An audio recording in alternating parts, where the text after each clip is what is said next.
What's going on, guys? Welcome to another episode of the Progress Always podcast. I've got my man Quincy Gregg, senior consultant at Ernst Young, collegiate hockey player, just recently graduated with his MBA and world traveler and working on his next book. We're going to dive into all of that.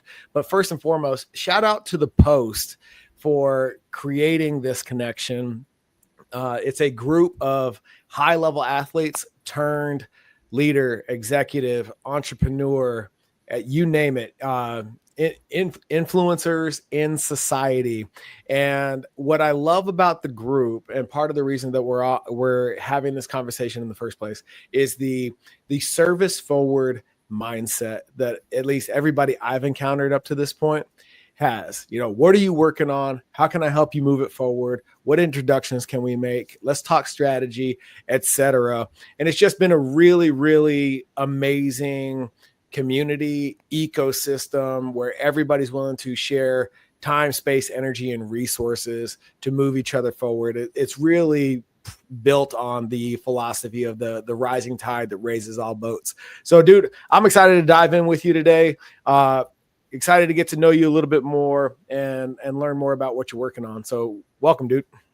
Thanks for having me. I appreciate it. I'm glad to take the stage with you and dig into whatever, you foresee coming my way, but I'm excited to share my experiences and, my life path and, from athletic, community to work, to travel, to the book I'm working on. I fully believe in being a full person. Yeah. And I'm excited to share with everyone that's tuning in. Yeah, for sure, man. So let's start with your annual solo trip. You just recently came back from a safari. Where else have you been, and where did this trip become your thing? Yeah, a couple of years back, growing up, we always went to the Caribbean. And, Jamaica, Aruba, Turks and Caicos, all those islands. And finally, 4 years ago, I said, hey, I want to push out to Europe and Africa. I had a teammate that I played college with that lived in Stockholm. And so I was like, okay, I'm going to go visit him. Kind of, packed my snowboard. It was winter time. I was like, I'm, stay with him in his apartment in Stockholm, go see Stockholm, and then I'm going to go to Copenhagen, and that'll be my first solo trip. So a little familiarity. I'm a firm believer if you can learn a subway system in New York, you can do any transportation in the world. So, you can erase that anxiety of doing that in a foreign country. So I went and visited Oscar for a few days, and then I learned the subway system in Stockholm, Sweden, then took a train to Copenhagen, and that was my first solo trip. From there, I've done Amsterdam, St. Moritz, Switzerland, which was the Glacier Express, actually. I went from Zermatt to St. Moritz, spent a week in St. Moritz. It was awesome. And then recently I climbed the Stairway to Heaven in Madeira. That was unbelievable experience in itself. And then finally in Namibia, I went on safari and almost got eaten by 50 baboons in the middle of the canyon. So yeah, wild experience.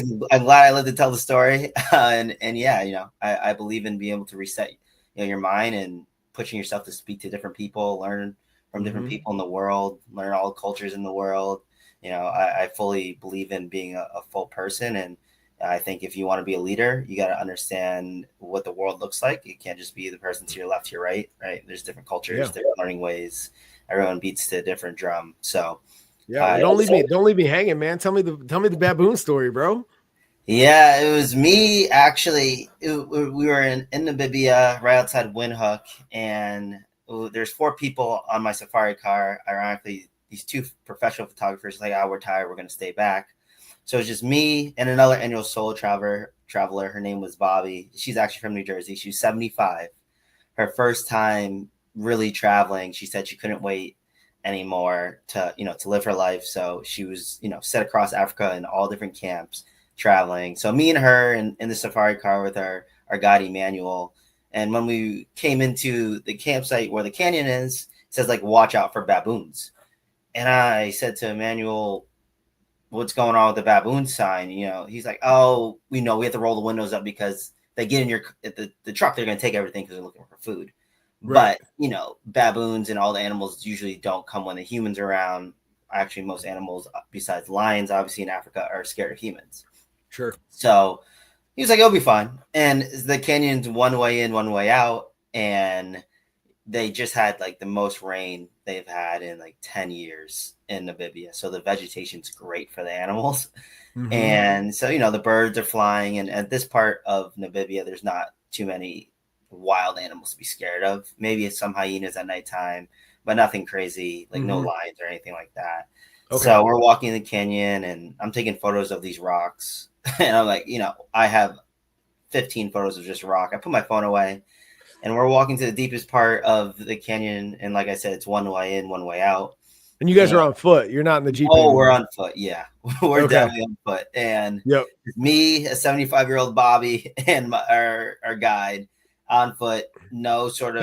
That's crazy because I did a safari in Tanzania on the back end of Kilimanjaro a couple of years ago and never got out of the Jeep. So like what I'm hearing right now is blowing my mind. Oh, I mean, we tracked an endangered rhino too a couple camps later. But anyways, we're in the deepest part of the canyon and he's like, oh, this is, where some birds drink water. I want to show you guys this. And then we'll turn around. And we turn around and there's like 50 to 60 baboons coming our way, walking our way, scaling down the sides, and we just freeze. And I say to Emmanuel, what do we do? He's like, let's just move slowly. Don't make any sudden movements towards the baboons.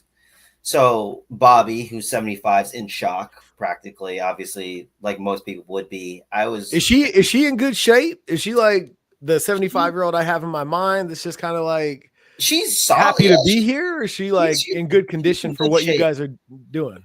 She's in good shape. I mean, we climbed the sand dunes and at Dead Flea, and she made it, halfway up, which is hard. And climbing sand dunes is no joke. But sure, she was definitely in good enough shape to be in this canyon. Okay, so she's proven. Yeah, it wasn't anything too crazy. Yeah, but the aspect of essentially living like a Planet of the Apes real life moment, and so we walked slowly, and I was like, I'm gonna take my phone out, and I'm gonna live to tell this story, and if I don't, someone will know what happened because I have videos on my phone. Sure, yeah. So we're kind of going side to the side, and they're just climbing up the wall. Are they avoiding you? Are they expressing like curiosity? Like they're looking. This is like so national. This is so National Geographic right now. Yeah, they're like looking at us, but avoiding at the same time. But still, like, okay, if you make a sudden move, you guys are probably dead scenario because there's so many of them. Super strong animals, obviously. Sure, but we made it out right by them. Obviously lived to tell the story, but that was one of my most profound experiences. Holy shit, dude. To say like, wow, this is living. This is their sanctuary. This is not our land, Dude, it's so funny, man. When you get out in nature for real, the narrative that we human beings are above the food chain goes away real quick. Really quickly. Like immediately,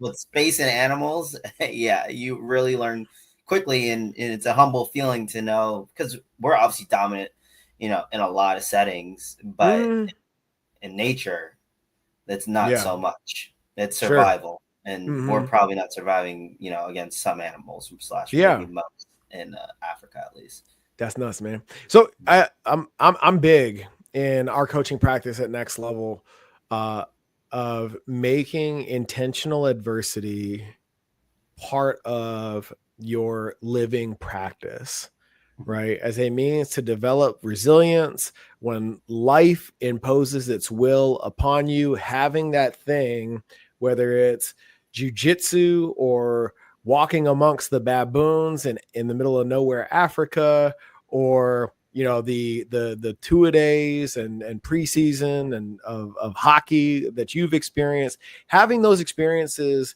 that are chosen and challenging to draw upon, like, well, if I can survive this, if I can make it through that, then I don't have any uh, evidence that I can't make it through what's right here in front of me.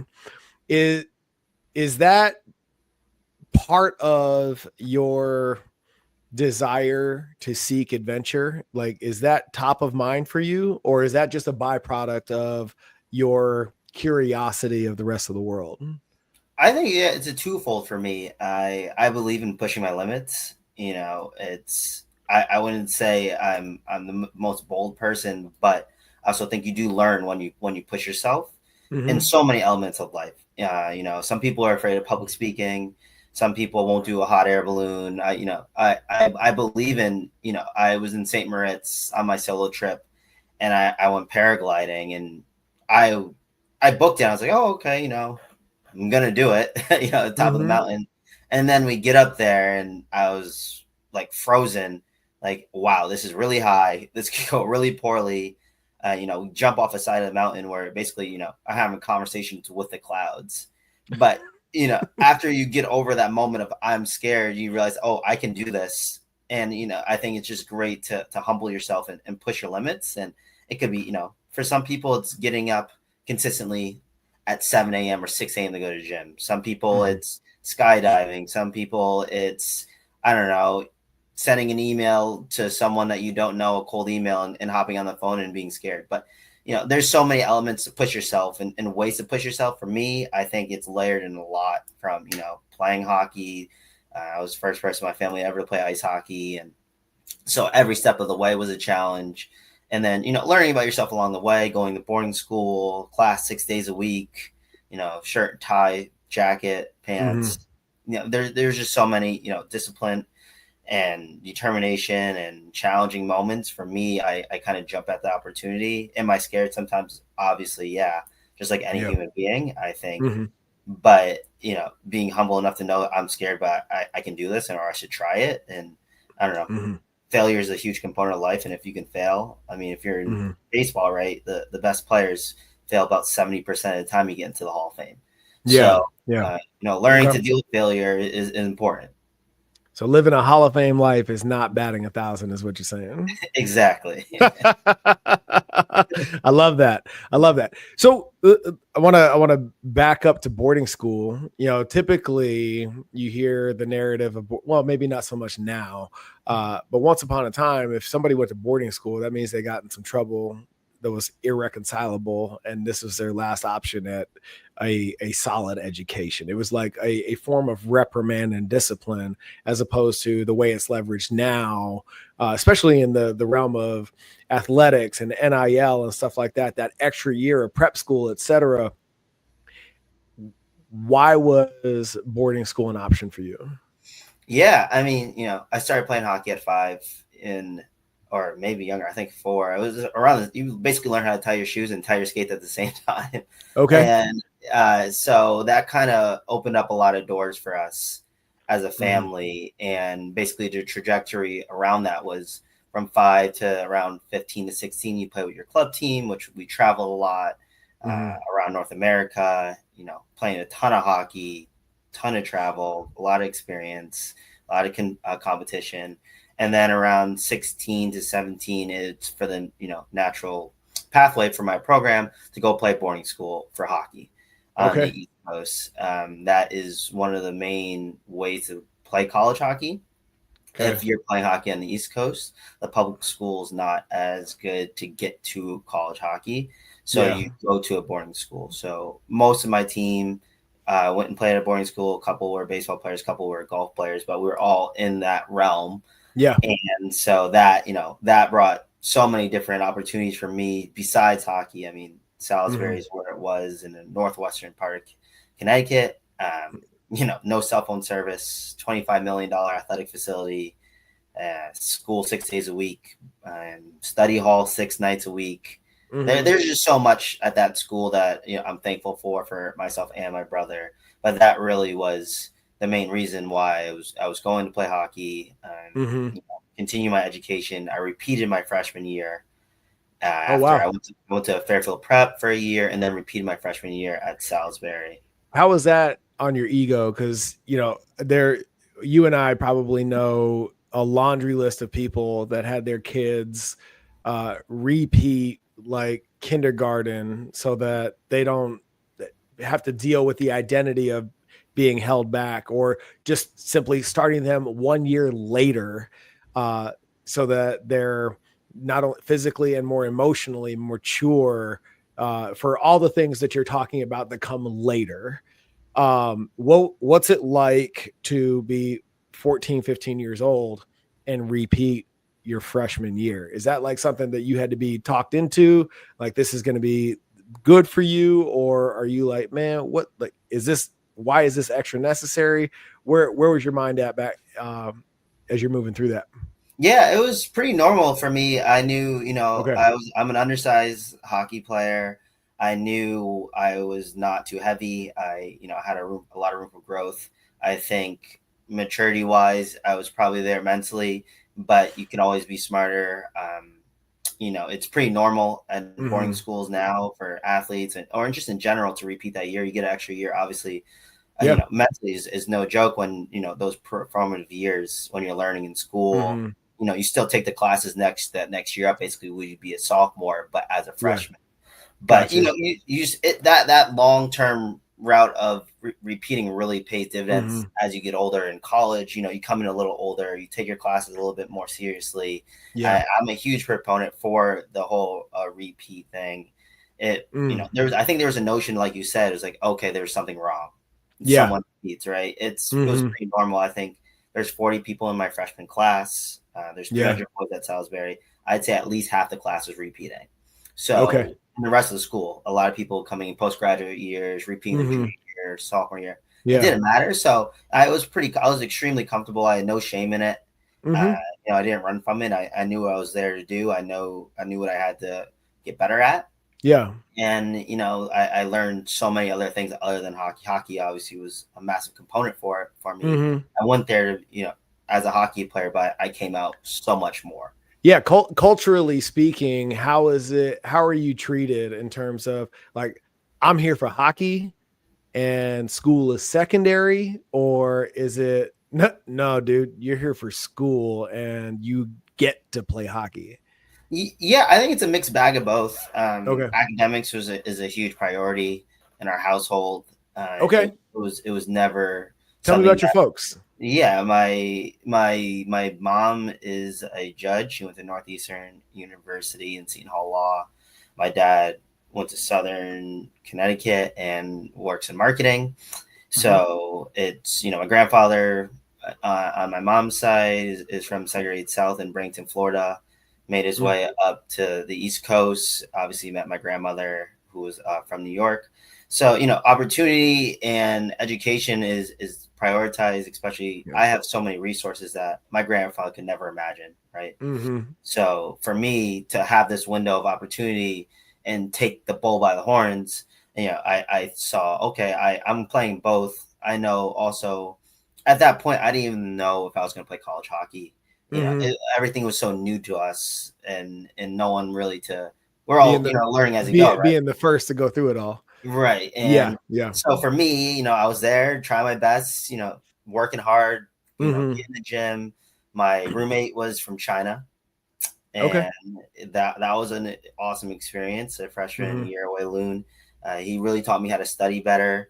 I just gained so much knowledge and Yeah. experience about the world so quickly there that, Mhm. and even hockey wise, right? Like we're talking about at that time, and we were at least my sophomore, junior, and senior year, the best Yeah. team in all boarding school, arguably Mhm. in the country for high Okay. school hockey teams.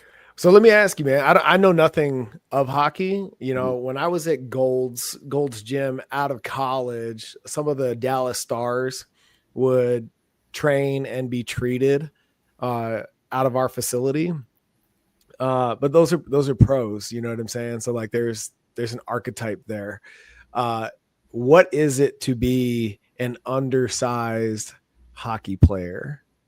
Like Oh, what does that mean? I mean, to be a linebacker and be 5'9", 5'10", you're undersized compared to the pedigree that's 6'2", 6'3". So what does that look like in the world of hockey?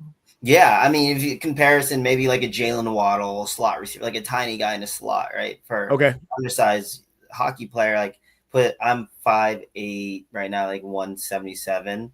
I Mm-hmm. think when I walked into Salisbury my freshman year, I was probably 5'5", 130. Oh shit. Okay. Yeah, and then the biggest kid, at least my sophomore year, some of them were 6'4", Okay. 200, like some Mm-hmm. heavy guys. I mean, it was Yeah. painful. It was, there's things I had to learn, a lot of film.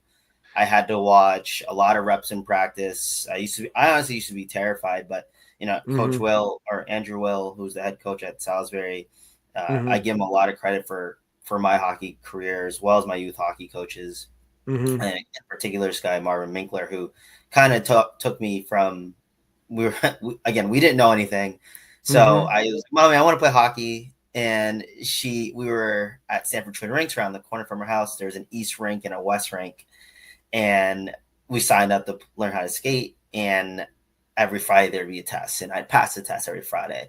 Mm-hmm. And he saw me and basically said, your son's pretty talented. My mom was like, oh yeah, we're learning how to play hockey. He's like, well, this is the wrong side for hockey. This is figure skating. So Oh wow. and Okay. so Marvin took me under his wing, taught me everything I needed to know. Mm-hmm. Drilled me. It was never easy. A military guy, Okay. so he gave me a hard time for years. But I have everything. Everything I Mm. am is because of him in terms of the trajectory of my life. Yeah. And so that, that's opened up so many doors. Been Mm-hmm. Fairfield, my youth team. I went to boarding school, obviously. And then Coach Will, Andrew Will, his name, arguably probably the best coach in the nation. He was phenomenal. He Mm-hmm. named me captain. Practice was harder than the games.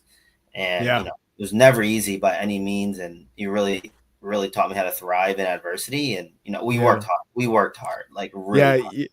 it's funny you say the practice is harder than the game. My brother won a national championship with was on Saban's first national championship team at Bama, and they say about the Saban years that the hardest games they played were not played on Saturday.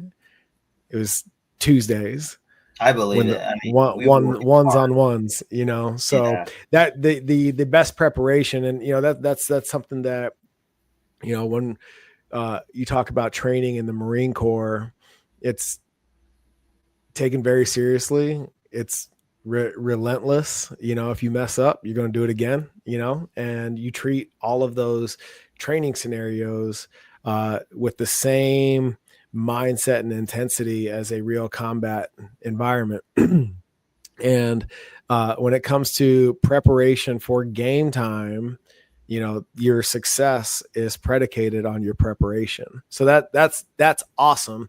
And I'm curious, coming from those environments, what are the elements of that programs like that at seems like every level that you've touched that stick with you in your life beyond sport?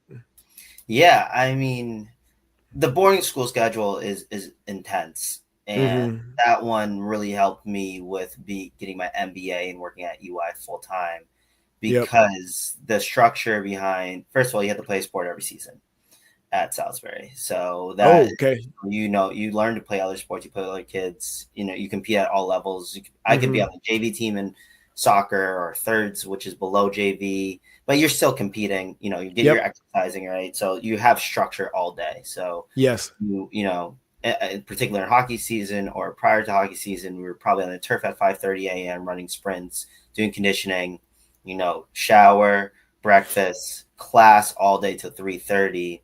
And Mm-hmm. then you go to practice for whatever sport that is in the fall. Then Yep. you go to dinner with all your friends. Then you go to study hall. And then Yeah. from 7:30 to 9:30, they cut the Wi-Fi out for an entire study hall. And then the Wi-Fi comes back on at 9:30 to 10:15 at that time. And Oh, then wow. my freshman, sophomore year, lights were out at 10:30. And then cut the Wi-Fi back off. So Yeah. it was very structured. And that was Sure. 6 days a week. Wednesday and Saturdays were half days for sports, but we still had study hall at Yeah. that time. And then Saturday afternoon and night we had off. And then Sunday night we had study hall. So So this is crazy, man. I'm cutting you off on purpose because I was literally just having this conversation today with regards to discipline. in that a lot of the coaching that we do involves bringing people back to some semblance of what you just described, right? As athletes, as veterans, so much of your greatness is tied to those obligations that you just described, right? Be here at this time. Your performance is part of your accountability to this team, to this coach, to this program, to this institution.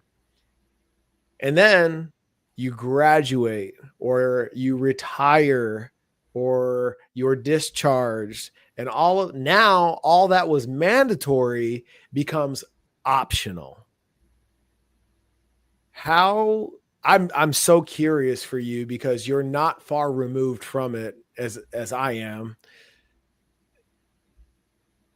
How have you managed to keep that part of your life? Yeah, I mean, I think I'm wired that way. I think it's been, since age 5, right? Some people just Mhm. tick differently, and I think Mhm. I'm a punctual driven person by nature, thankfully.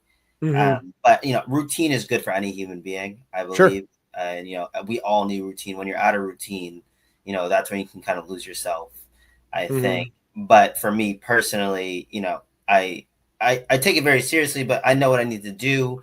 And I also firmly believe, like, when you're playing sports, it's easy because your coach is keeping you accountable. Mhm. Like, but when you leave, and even in my college schedule was easier than my boarding school schedule because it's like 2 classes Yeah. a day, maybe 3 classes, practice, and that's it. Yeah. Sweet.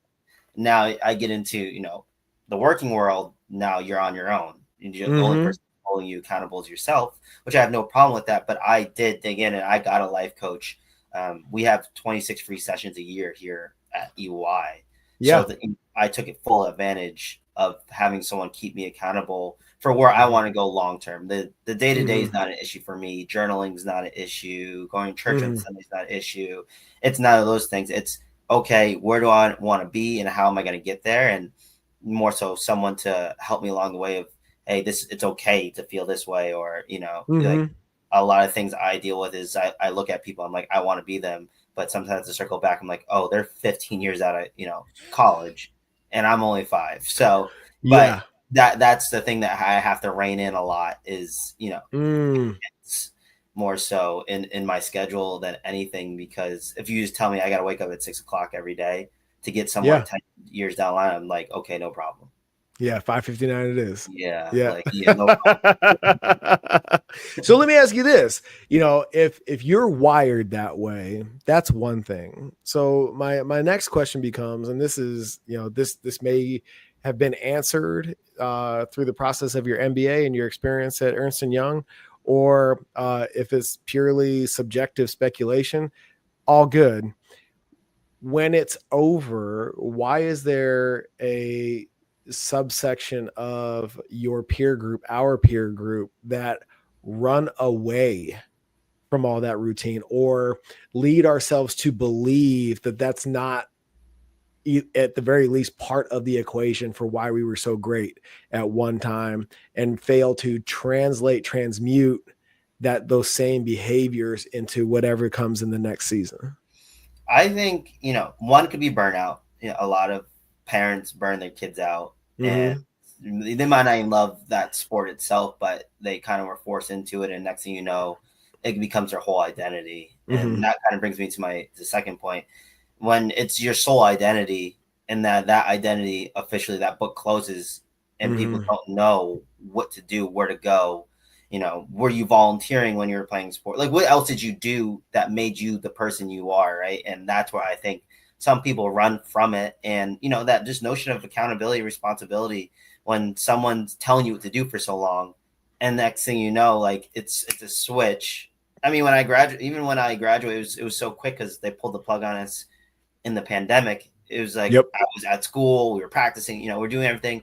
Next thing you know, I'm at home, and we're like on basically Zoom University, and like the Mm-hmm. school's trying to figure out how to teach kids. And it was just such a turbulent time. Yeah. But I think, yeah, I mean, just you got to have a lot of components to you, I think, as an Mm-hmm. athlete. And Yeah. Where do you think, we'll call it the system, where do you think the system, because I have ideas on this from the perspective of transitioning veterans, but I'm curious as from an athlete's perspective, where do you think the system can be better at giving athletes foresight without, like, they say, in the prime of your athletic career, you don't want a plan B. You can't be fully engaged and play at your best if you already have one foot out the door. So without the slippery slope that is, how does the system, coaches, athletic departments, academic advisors, et cetera, or even your your employer, how do they help you with that transition so you retain all the things that served you without abandoning it completely because it's tied to the obligation of sport? Yeah, I think one is parents, and I understand, everyone's not doesn't have a perfect home, so that's not, for everyone. But I think about Mm-hmm. like Coco Golf, right? Her mom is adamant when she got interviewed. She's like, we go on vacation as a family. So, teaching your kids at a young age, this is what you do, this is what we're gonna do, regardless of what's going on. You Okay. could be the best in the world, but we're still gonna go on vacation as a family. And you see it through her social media channels. Like she spent a lot of time with her family and getting away from the sport itself. Mm-hmm. So I think, that's my first thing. And then two, understanding who you are, like spending time with yourself. And that's why I believe my solo trips, because it's just me. So if I don't want to talk to anyone, I'm not going to talk to anyone. But if I want to talk to someone, I have to meet someone I don't know and engage in conversation and understand where they're coming from. And, those are key components. And that's why, again, travel is a luxury. Mm-hmm.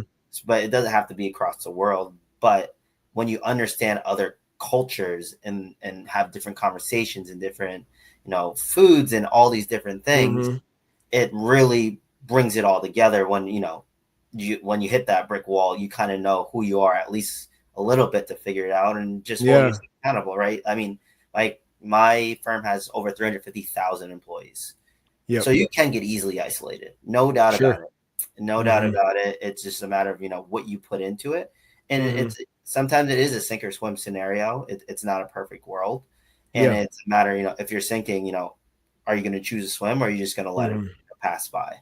Does your curiosity in part come from, just acknowledging the elephant in the room, your education track, choosing hockey as your sport? I can only imagine, like, being an officer of Marines, you've spent quite a bit of time being the only in the room. Like, is that something that you're did you ever become when did you become conscious of that dynamic, and how have you leveraged it to serve you in becoming the man that you are? Yeah, I mean, playing hockey, obviously, you walking into every locker room, I know I don't look like 90%, 99% of the locker room. Mm-hmm. But I will say my teammates growing up were phenomenal. They go to bat for me. Some of my best friends, I will always remember and thank them for anything I had. I think my first racial slur was age 12 Yeah. in Philadelphia. I'll never forget that. Obviously, it's your first one. Good old Philly. Yeah, yeah. And it had a couple times, other down the Never disappoints, man. line. And I always found, when you're at the peak of competition is when it would happen. It Mhm. wouldn't be, a casual conversation. It's like when you're the best of the best and your teams are competing in a highly competitive scenario, at least in hockey for Yeah, me, is sure. when it happened. Take you And off your so game. exactly. So that's, Yeah. when people snap, that's when things are said, right? Mhm. And then I actually played for an all black team in Canada called Skills Black Aces during, I think, 3 or 4 consecutive summers. And Oh, that was cool. super fun. Back Yeah. drawing from the best guys that are born in 1996 age group Mhm. in North America coming together during the summer playing. It was Oh, wow. obviously super rare. We were called the Skills Black Aces. I maybe lost 2 games in four summers. I mean, we were phenomenal. He was drawing from the best, but it was a great Mhm. experience. To be around kids that looked like me in a locker Sure. room and you unite in that certain way. Mm-hmm. Knowing that we all look different, coming together for common good. Some Yeah. obviously were way better than me and things like that. But I take pride in my experiences there, and it helps me walk into any boardroom scenario or Mm-hmm. network with anyone, knowing that I played hockey and I went to boarding school, which still is decently diverse, but not equally diverse Yeah, sure. everywhere. But I was the lead tour guide at Salisbury for a while. So when consultants would come look at the school or different families would come, I would learn how to speak to people from all over the world. Like it could be Yeah. South Korea, it could be China, it could be Ghana, it could be London, Paris, people Yeah. at the Yeah. boarding school from all over the world, and finding a common ground for about 45 minutes while I tore them around the school and Mm-hmm. be able to answer the questions they want to hear. You know, a lot of reps. I mean, easily Yeah. over 200 tours in my Mm-hmm. 4 times there, 4 years at Salisbury. So, I think my curiosity probably started there, and Yeah. Wesleyan was a very global school. So I have friends from all over. My Sure. major was international American government. So those Cool. classes were great. And then, yeah, I started traveling and, started my blind order scenario and, my book that I'm in the middle. So it just Yeah. grew and grew and grew. And I'm Yeah. always looking for opportunities to grow. I dig it. So I want to double back, man. You encounter your first encounter with the N word. That's, I'm assuming, what you're talking about. Was when you were 12. Yep. Yep. And for all the experience that you've had up to this point, it sounds like there's no shortage of culture in your upbringing. What was your response to it? And how did you navigate it? So I think I headbutted him. I was in the middle of shock for sure. Okay. We're Walk me through it. What's the scenario? Are you on the ice? Are you on I'm the side? on the ice in front of the net. There's a scrum. We're essentially not fist fighting, but everyone's pushing. We're Mm-hmm. 12. I played with these kids from age 6, Okay. and the best teams in North America in hockey basically stay together, and you play Mm-hmm. against them. So you get used to the kids you're playing, and it obviously can get personal and Sure. highly competitive. And he said the N word. I Mm. headbutted him. I think I gave a couple punches. I got kicked out the game. Oh, you literally And headbutted it. yeah, Okay. oh yeah. And I Okay. got kicked out the game, and I obviously was pretty emotional and distraught. Mm-hmm. And I think the first thing I said is like, "What did you call me?" I yelled, "What did you call me?" Then the headbutt came, a couple punches, Yeah. Yeah. and then so I got suspended. They suspended their coach suspended him as Mm-hmm. well. We played them a few months later. I think I had to shake his hand in the lobby. I forget. It's kind of a blur. Sure. But some of those scenarios now that I'm older, and after that one, I think I might have had one more fight like a couple years later in Rochester. Yeah. But after that, I kind of stopped the whole fighting scenario Mm-hmm. and learning that I can't let people get the best of my emotions because that's what they're going Yeah. for, right? They're going You're for the you're reaction. you're learning this. Did you go to your parents and be like, holy shit, Yeah, my dad was like, there. My mom was at home. My brother is younger, mm-hmm. and I remember it was just such a blur of reaction and emotions. Obviously, my Yeah. grandpa, like I said, came from segregated South. Uh, Mm-hmm. I think it was like what did they do to the other kid scenario more than me? Yeah. They Yeah. just sat me down. Eventually knew it was going to happen. I think, but I was never, you never warn your child this is going to happen. You don't want No, to of put course not. mind. So it was kind of a shock, obviously. Yeah. And so, I mean, they did sat did me did, down. did your parents kind of like sit you down and kind of, well, now we have to address and kind of give you take off the rose colored glasses a little bit and give you a like, this is also a reality that we have to walk in, Right. Yeah. right? It Well, was, you grow up at age 12, essentially quicker than you thought you would in yeah. those Okay. conversations. And Mm-hmm. yeah, I had to accept that was reality. That's a possibility Mm-hmm. in a world where Those I look those different. people exist. Yep. Yeah. And, when I look back on it, sometimes do you blame the child or you blame the parents, right? Because Sure. sometimes he probably got it from at home. Yeah. So it not necessarily may not be his fault. Yeah. He said it, but I'm so interested in your perspective here, man, because growing up, both my parents were in the Air Force. We grew up all over the world. I grew up around a lot of people that look like me. mm-hmm. Everybody's mixed, Yeah. and uh, we spent my freshman year of high school in Prattville, Alabama, and I was seeing a white girl starting to date. I'm 14, freshman year in high school. And she called, we're on the phone like this back in the day. We don't have no cell phones, dude. Like once upon a time. And she's like in hysterics crying. I'm like, what's going on? And she's like, we have to break up. So, well, why? What did I do? You know what I mean? And she's like, oh, you didn't do anything. You didn't do anything. We just have to break up. And I'm just like, I'm so confused. I'm like, what? Help put some meat on the bone here. What happened? She's like, my cousin saw us kiss in the hallway and it got back to my mom. And she said, we have to break up because she doesn't want me dating niggers.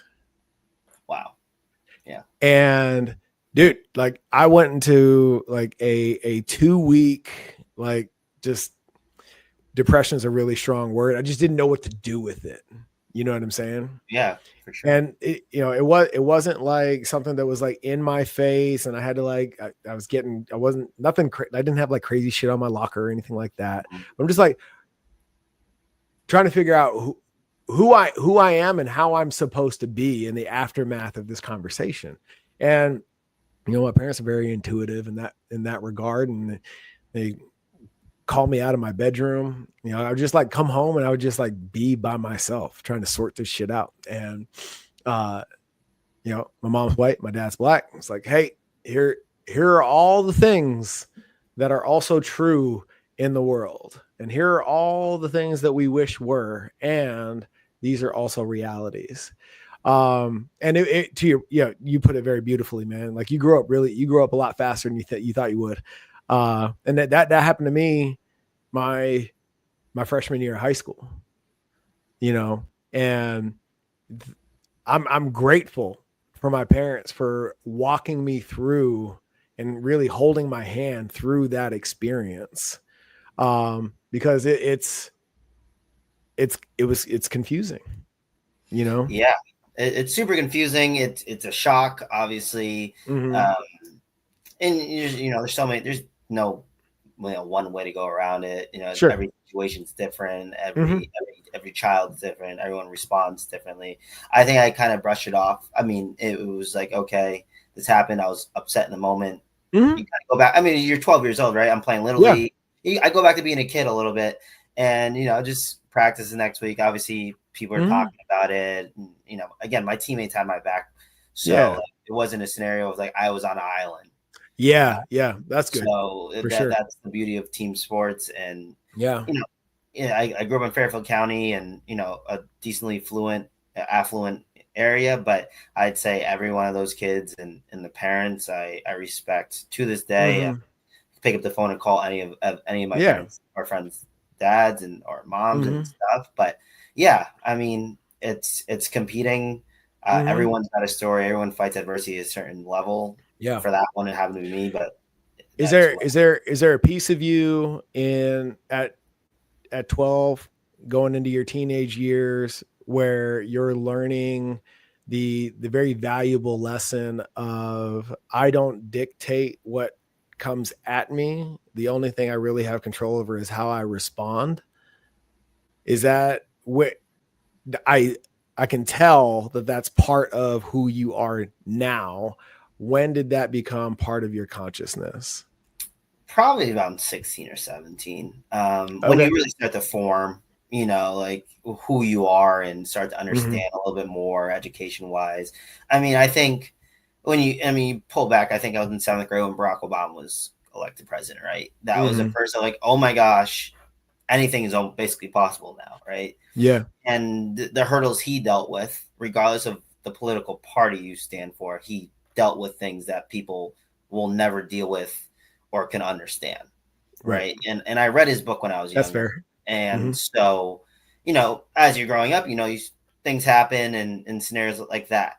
Unfortunately, at 12, it happened for me. But I think also, you learn fighting back in in almost all situations is not, the answer for you. Yeah. Obviously, you want to get over on that person, feel like they didn't get over on you, but Mm-hmm. learning for, to be stone cold, even keeled through it all. Yeah. Yeah, I think it helps me to this day. Like a no doesn't, hurt me if someone, doesn't answer a LinkedIn message, or, something doesn't go my way. It's like learn, okay, I just keep chipping away. Like it's Mm-hmm. okay. I face adversity. I'm built for this. Yeah. Those who give up are the ones that get left behind anyway. Mm-hmm. So let's just keep moving forward. Mm-hmm. Mhm. I love it, man. I love it. So bringing it back to team sports and then your solo trip, for somebody who grew up with such a tribe, a village around him to facilitate your success. I love the fact that it's not a mystery to you that is a very significant component of who you've become. Where does the mm,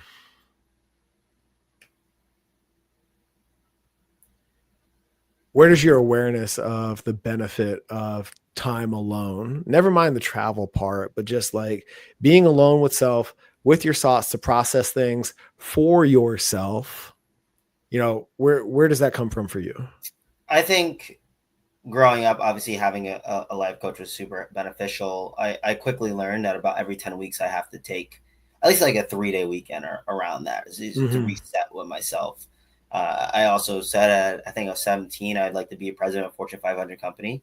Mm-hmm. So for me, if you're going to be making decisions for people you can't see, you got to go at least see what the world looks like. You can't just be domestically traveling, right? You got to Mm-hmm. see how I'm going to affect someone in Marrakesh, Morocco, or the chef, flipping steaks in Spain, or, you got to Mm-hmm. understand what the world looks like and how business works Yeah.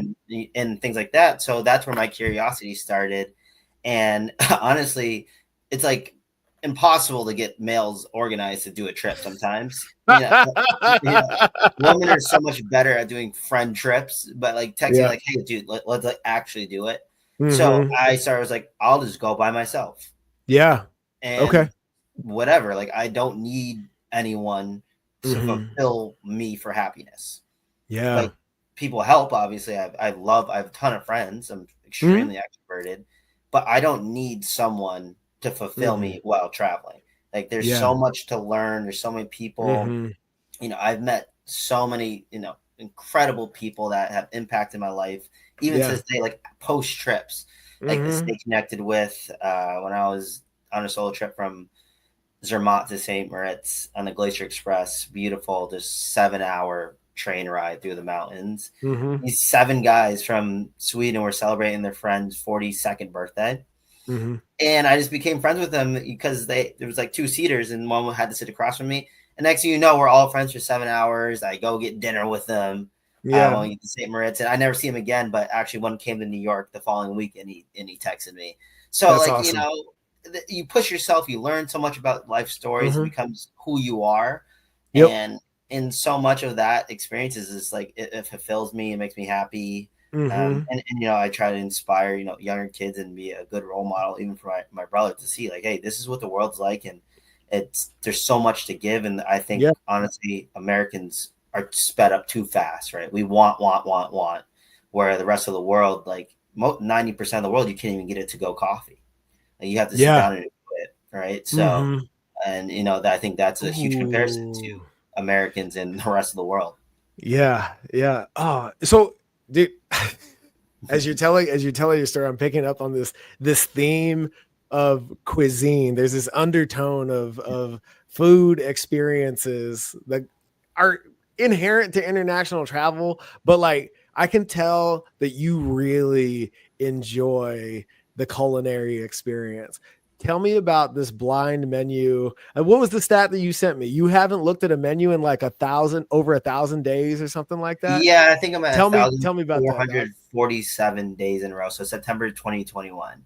Okay. Um, I went to dinner when I was at Wesleyan with one of my roommates' dad, and he was just told the waiter, "Hey, bring me whatever you want." Also, didn't look at the bill.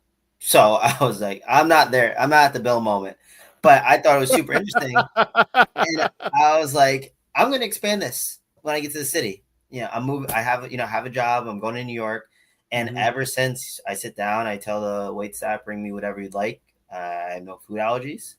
And they run 9 times out of 10, no questions asked. Like, they're unbelievable. They're well-oiled machines. I've done it all around the world. I'm in the middle of writing my book. So it's called Compliments of the Chef. It's Love it. global gastronomy. I named it Compliments of the Chef is because often when I'm dining by myself, especially in Europe, Mhm. and especially solo travelers, right? They're like, "Oh, where are you from?" I say, "Oh, I live in New York," and then Mhm. do that, so they think, "Oh, this is someone big or something like that." They And a think lot you're a of Michelin reviewer or something like exactly. that? I mean, you're from New York. You're from New York City. It's pretty rare people do this, right? Wow. So Yeah. they bring dishes as like compliments of the chef, and it happens a ton. Please tell me that this blind menu shit isn't getting you free food all over the world. Oh, Is that what you're telling me? yeah, I haven't had a fully paid for meal, but I definitely had meals where half of it's taken off because of the chef thinking or the wait staff, Yeah. just like it's super. Obviously, the world's less I revenue driven. almost want to edit this section out of the conversation so it doesn't ruin it for you. That's awesome, man. Yeah, it's awesome. Now, is it like unintended consequence, right? Like Mhm. obviously not your intention, right? Right. So what is is there like uh when you do this, send me whatever you want. Is there something that hits your table more often than not? Is it like a steak item? Like what is there like a theme in the chef world that it's like if you get this order, this is what we're gonna serve, or is it different everywhere you go? It's in New York City. I've the most blind orders I've gotten Mm-hmm. as one food item is the lamb chops. That is the Really? that is the one that comes out all the like not all the time, but it's easily over 20 times I've had lamb chops. Yeah. The world, it's that you depends what culture, and Marrakesh is different from Madrid, and Madrid is Mm-hmm. different from Paris, and so the culture aspect Yeah. is different. A lot sometimes they'll give me a traditional food, Mm-hmm. that which is Portugal. Like I had a lot of their traditional things that came out, but yeah, I think I'm putting it in their hands, so whatever happens, right? Whatever the bill's a bill, but thankfully no one has ever thus far. Thus far, You're not getting the gold infused yeah. wagyu. Thankfully, I'm not brushing up my sleeves and getting behind doing the dishes. So, but most people. That's where a lot of people think people are mean in the world or give and like so many people in the world are so nice and they get creative Mm-hmm. with it. There's this restaurant here in Williamsburg, Brooklyn called Burano, and Mm-hmm. one of my favorite I don't repeat restaurants very often. There's Okay. very few restaurants that I'll go more than once. That's one of them. It's a neighborhood spot. Mm-hmm. And that first time I did it there, I got a chicken parm. Now, growing up playing hockey, I've had so many chicken parms in my life that it was like one of our pregame meals at Wesleyan. I Yeah. said I'm never ordering a chicken parm again. Little did Right. I know I got into this blind order thing, so it's in their hands. She Sure. was a vegetarian, and she was like, the one thing I want is the chicken. Like I've always wanted to have the chicken parm. So Mm-hmm. that's what she brought out to me. So I've had some cool stories about people. I had a lady in Lisbon, Leonetta, was called his restaurant. I didn't want to go to dinner, but I was like, I'll go. Sat Mm-hmm. there by myself. Awesome experience. I was her last meal Mm-hmm. before she was starting her own business, and she Oh, kind of wow. started tearing up and was like, I've never had someone do this for me, but thank you so much. This is my last one. Yes. I haven't got money for years to go out and start my own business. I think it was a clothing business, but so you get the authentic experience from Mm-hmm. some people of, hey, this is what I want, and it can bring so much happiness in a small moment, right? Yeah. Maybe they go home, they tell someone this happened, maybe nothing happens out of it, Mm-hmm. maybe they tell the chef to do it, but it's a good experience in the world. Yeah. Hopefully, if you're fortunate enough, there's two things people convene around is food and drink. You have to do Yeah. both every day. Mhm. hopefully, if you're fortunate enough. But Yeah. so that's why the blind order is perfect to connect with different types of people, Yeah. different experiences, different cultures. You touched on something and I want to dive in, man. Like, do you have an appreciation for these moments? Like, I I mean, love them. obviously, like the experience, right? But I think this is often overlooked when people are kind of stuck in over analysis of their existence, right? Um, the what comes to mind is when we summited Kilimanjaro, and that moment, it's not a prolonged experience, but the story of that moment, standing above the clouds and the glaciers and all, the journey to it, is something that I'll talk about and cherish for the rest of my life. And I have so many moments that are stories worth telling. I think that I don't think I'm wrong when I feel like people project themselves to the moment and they're just like, well, fuck, it's only a couple of minutes, so they don't do things. Oh, 1000%. People are scared to live their lives. I think a lot of people, let things hold them back. But for me, it's funny. Like all my friends are basically turning 30 next year, including Mm-hmm. myself. And I look back at them, I was like, my 20s were unbelievable. Like Yes. I've done what I needed to do. I got my next degree. I graduated from undergrad as well. I Mm-hmm. traveled the world. I've done every year. I try to up my game, like do something outside of my comfort zone that I could say like, hey, I'm living, right? If someone was like, Mm-hmm. okay, tomorrow it's all over, did Quincy have a good time? Yeah. Like, because they want to get up and speak about your life. They're not going to say, Mm-hmm. oh, he worked on 72 deals at work. Like that should not be the essence of what someone speaks about. It should be like how Mm-hmm. you're impacting people, how you're, type of friend, family member you are, what are you doing for others. So for me, I jump at the opportunity to have these experiences.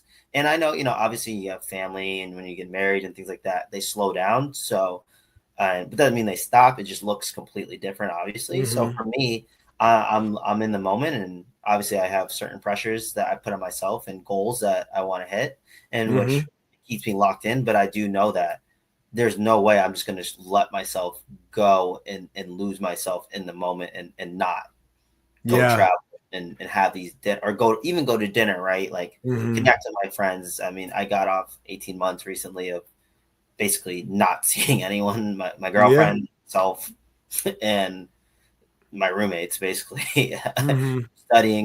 travel, study, work, Yeah. run a half marathon and rinse and repeat. I love the fact that you are so driven and have seemed to have cracked the code of not leaving yourself behind in the process. That is a lot of what we unfuck at Mm-hmm. next level is, you know, checking all those boxes, getting the degree, starting your business, etc. But at the same time, like what's using those things as a tool for the things that you want, right? And never losing sight of who you are and what it is you want. And there, if you when you start putting the accolades and the credentials, and I'm guilty of it, and I've done this work, and that's how I got here, and that's why we're having this conversation. Uh, when you put the credentials and the accolades and the career aspirations in front of your heart's desires, when you start ignoring your gut and your heart and you let your brain come over the top and sabotage it all, it makes for a very lackluster experience and it takes you out of alignment. So like I am honored to have this conversation with you, man. Like I don't know if you really appreciate yet, not to be an ageist or anything like that, or I don't want to come across as if I'm talking down to you from a future place. But dude, like cherish this moment because you are so far ahead of the game, and it is awesome to hear and experience the time and space with you. And I really hope that people who listen to this conversation latch on to the knowledge that you're dropping, brother, because it's not just profound, it's doable. Yeah, I mean, I think anything is doable if you put your mind to it, right? Like some people have more resources than others. Second, thank you. I greatly appreciate it. I always say, my name's attached just, certain accolades, but there's so many people that their name is invisible on that accolade that contribute to my life. And, and that's a key component for me, right? Like never forgetting who helped me. And, some guy basically gave me a chance out of college. I was networking and gave me a chance and, set me down a path of where I am today. By no means am I, complacent where I am. I'm very thankful to be where I am currently, but I know I have a lot of work left to do. But, my goal is to impact others and be one for others that, whether I see them or not, and hopefully to infuse that into so many people. And that's why I want to, run a corporation, because, you could be great and still be a good person. Are there honest, tough conversations you have to have? Yes. Yeah. Will I run from that? No. But you still can be a good leader and a good person. Like it doesn't have to be, I'm super successful, I'm super rich. So now all of a sudden I can tell someone that they're doing a terrible job and not feel bad. Like that that should not sit well with you. And that you should never want someone to feel that way. So that's kind of, what I'm set on. And again, do travel and friends and even, I mean, I push people to do anything, like go see a play by yourself. It doesn't have to be some grand gesture, right? Go to the movies by yourself. It doesn't have to be over, complicated, but learning to sit with yourself, you got to love yourself before you can love anything else. So, and if you don't, you start reaching. So that's kind of my essence in my whole mission. I dig it, man. Yeah. Where can my audience find you, support you, glean knowledge from you, man? Learn the ways of you. LinkedIn, message me. I always said I was in a position when I was a senior in college. I was messaging people on LinkedIn, and even the people that answered me, I was so thankful, whether I got anything from them or not, to take the time. That I always said I will answer people that network with me, whether I can, help them along the way, or even just, share some knowledge, or, I believe strictly in mentorship. I meet with more than people that I could ever say on this call. But, I believe in mentorship. You never know everything, be a sponge is both ways, right? You can always learn something from your mentor. Your mentor can always learn something from you. And, just, being a faithful person and humble and one for others. That's awesome, man. I appreciate you, brother. Thank you very much. I appreciate you. Yeah, thanks for having me. Yeah. For everybody out there, reach out to Q. Quincy, does anybody you go by Q at all? I go by, that's how you can tell like who my friends are, like the workplace Quincy, but like that's how you can tell who's who, know. Well, dude, I consider you a friend. I'm glad to know you. Are you going to be in Austin in October? No, I won't be in Austin for this one. Okay. We'll do it at a football game. Actually, cool. We'll share time and space in not in the not too distant future, man. I'm excited to get to know you more. For everybody out there listening, if you're interested in becoming the fittest leader through integrity, courage, and ownership, head over to nextlevelvillage.com and we can start that conversation. Until next time, progress always.